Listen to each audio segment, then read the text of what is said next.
Hello and welcome back, it's Shrike here with another D&D video, and today I'm going to be giving you 10 ideas to start off your campaign.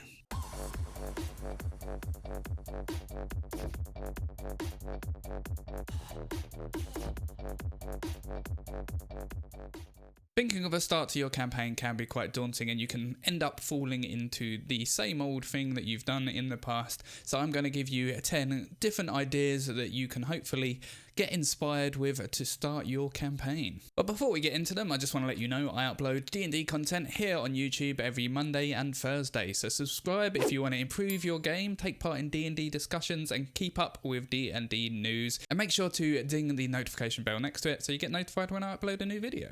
So let's start it off with something that's a bit topical. You may have seen my last video where we spoke about the new announcement from Wizards of the Coast of the Curse of Strahd revamped Collector's Edition. Whereas that is a supernatural campaign, have you thought about using a supernatural start to your campaign?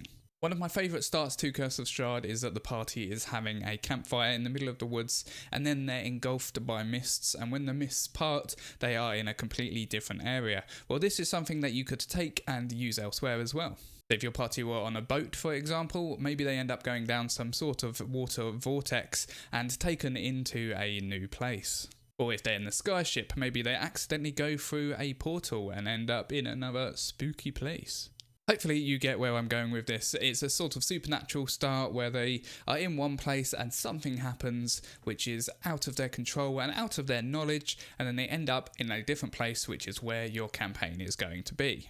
And if you want to get an example of this, you can go and look at Curse of Strahd, because this is how it starts. So go and have a look at how they describe it in the book, and that'll give you a good idea.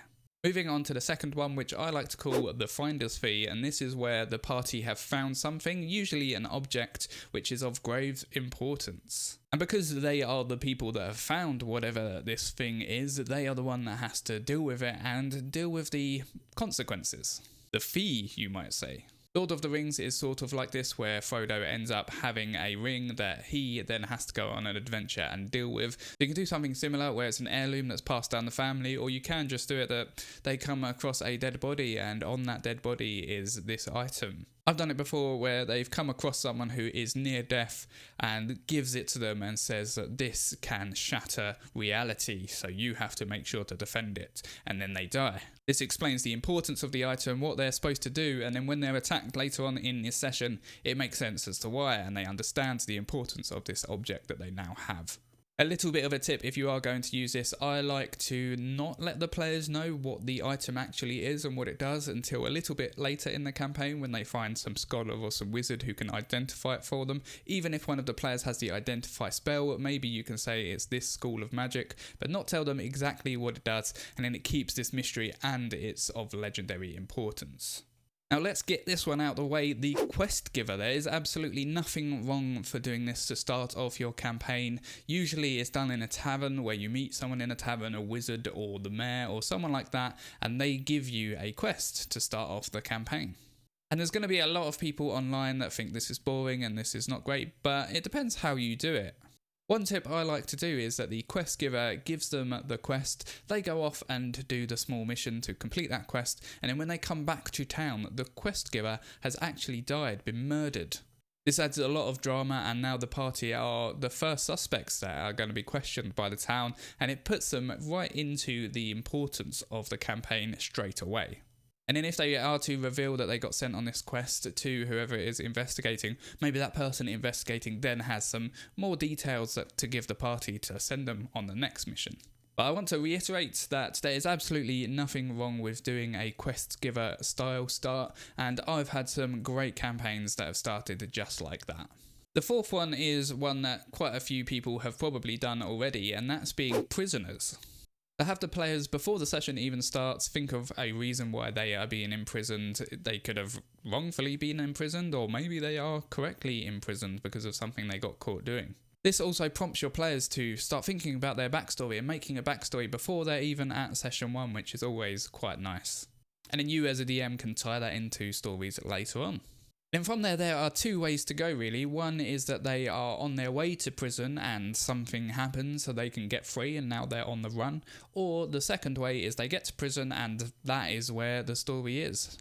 If you think about the TV series Prison Break, there are multiple series which are in the prison, so stories can still be told in a prison, even though it might be quite a small area compared to the fantasy worlds that you're used to playing in.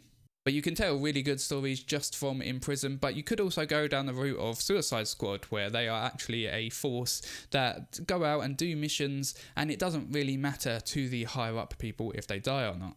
So they get put on quite hard missions, but they always seem to come out on top. If you are going to do the prison story, I would always have a point later on in the campaign where they can get out of prison, either because they do a quest so good that they get out, or they break out and they're on the run, and then that could be the next arc, is them having to dodge the authorities.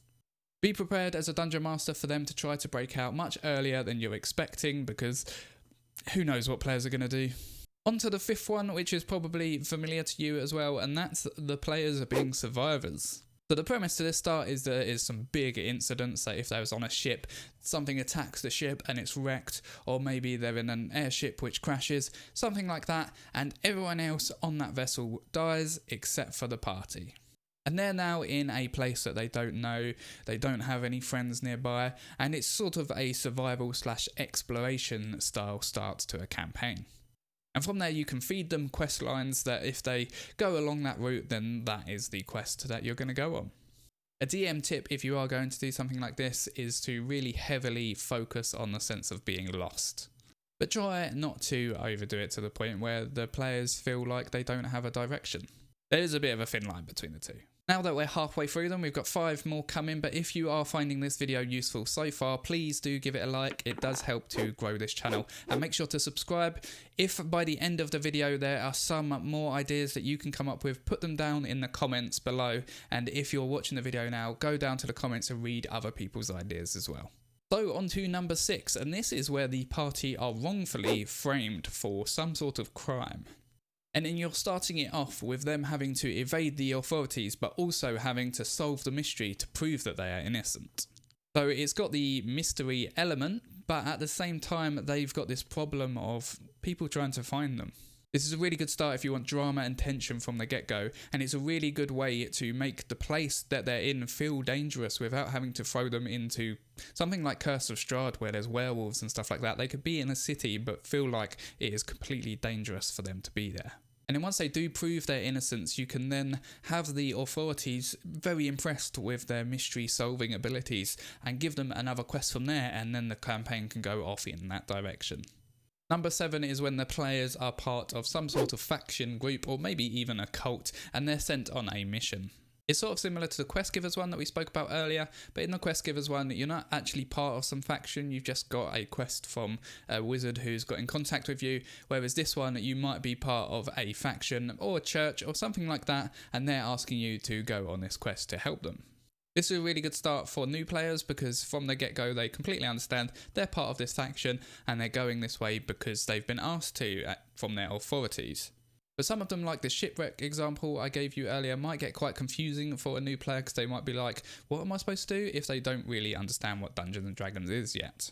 The 7th one we're going to talk about is a little bit different because the party are going to start off dead. The idea of this one is that they're dead, but they're actually in some sort of a between world, between reality and whatever your heaven and hell is.